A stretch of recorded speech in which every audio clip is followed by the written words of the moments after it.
Antara paparan menarik hari ini. Dulu PAS pernah hidang bak kutih halal. Anwar Muhyiddin cukuplah label-melabel. PAS akan bertanding di 6 kerusi pengkhianat dari Bersatu.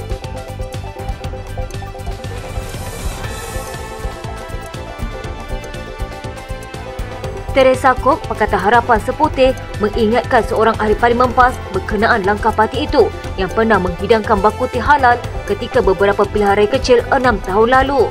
Menjawab kritikan Salamiah Muhammad Noor, PAS Temerloh berkenaan perwataan bak kutih sebagai makanan warisan negara, Kok mengingatkan yang PAS pernah menyediakan lem butik dan cek kutih yang menggunakan daging kambing dan ayam. Menurutnya, acara itu dianjurkan oleh Ketua Penerangan Muslimat PAS Dr. Najihatul Saleh Ahmad yang pernah menjadi pengerusi Lajnah Perpaduan Nasional PAS. Katanya setidak pasti jika Temerloh Salamiah pernah sertai penerangan media oleh sayap Muslimat PAS kerana dia lantang kritik bak kutih sebagai makanan warisan. Saya harap pemimpin muda dalam kerajaan boleh belajar dengan pemimpin Muslimat PAS Dr. Najihatul Saleh Ahmad yang promosi bak kutih halal sebagai usaha memupuk perpaduan nasional.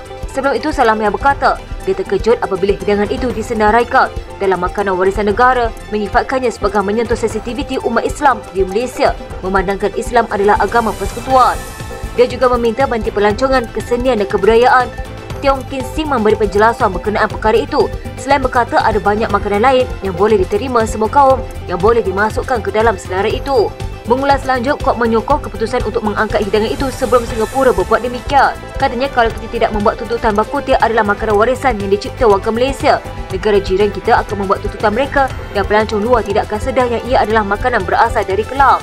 Selain itu, dia berkata langkah itu juga untuk menarik kedatangan pelancong khususnya dari Asia Timur dengan Malaysia turut bersaing dengan negara lain di Asia Tenggara untuk menarik pelancong dari sana. Memantik statistik oleh Persatuan Pelancong Cina Malaysia, Kok berkata lebih 100,000 pelancong dari China telah melawat Malaysia sejak 5 Februari lalu menjelang perayaan Tahun Baru Cina.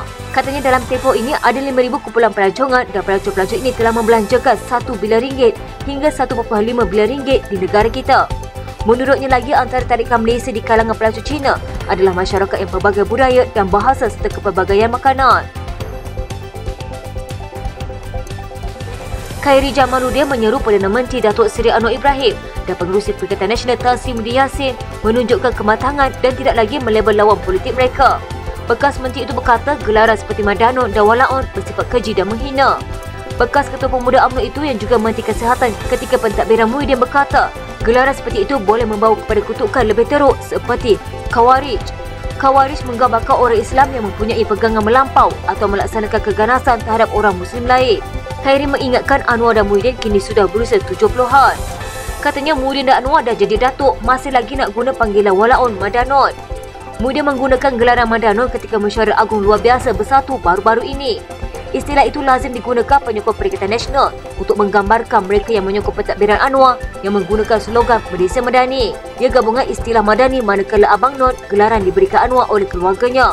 April lalu, Anwar dalam dialog bersama pelajar universiti menggunakan istilah Walaon terhadap pengkritiknya. Naib Presiden PAS, Muhammad Amani Abdul berkata, PAS bersedia bertanding pilihan raya jika 6 kerusi Parlimen Bersatu dikosongkan. Bagaimanapun, Muhammad Amar berkata, ia perlu menunggu keputusan Jabatan Pendaftaran Pertubuhan dan proses itu mengambil masa agak lama. Katanya mengikut maklumat yang kita terima, Pimpinan Bersatu bersetuju meminda perlembagaan dan menerusi perlembagaan itu mana-mana ahli yang keluar atau memberi sokongan kepada parti lain akan terlucut jawatan mereka.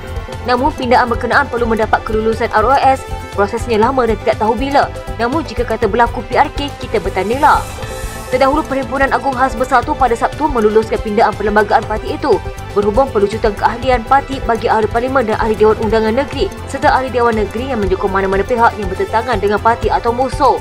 Pindaan itu membabitkan 3 perkara di bawah fasa 10 Perlembagaan Bersatu, iaitu berkaitan hal-hal pemberhentian dan pemecatan ahli parti. Presiden Bersatu Tan Sri Muhyiddin Yassin berkata, jika 6 ahli parlimen berkenaan kekal menyokong Perdana Menteri selaras dengan perkara 49A Perlembagaan Persekutuan, Akta Anti Lepak Parti akan berkuat kuasa yang mana kerusi parlimen berkenaan akan dikosongkan. Sekian berita terkini di TV pada hari ini. Jangan lupa follow Facebook dan YouTube Teklan TV. Dapatkan info terkini di Facebook serta YouTube di TV.